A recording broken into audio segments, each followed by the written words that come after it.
मी एक पिकलेला आंबा घेतला. मी पिकलेल्या आमरसाची पुरी दाखवणार आहे. आता याला मी सोलून घेते. आता हा आंबा सोलून झालेला आहे. आता मी याला कट करते.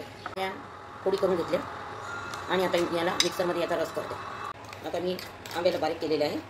याचा पूर्ण फूटभर मीठ घालते.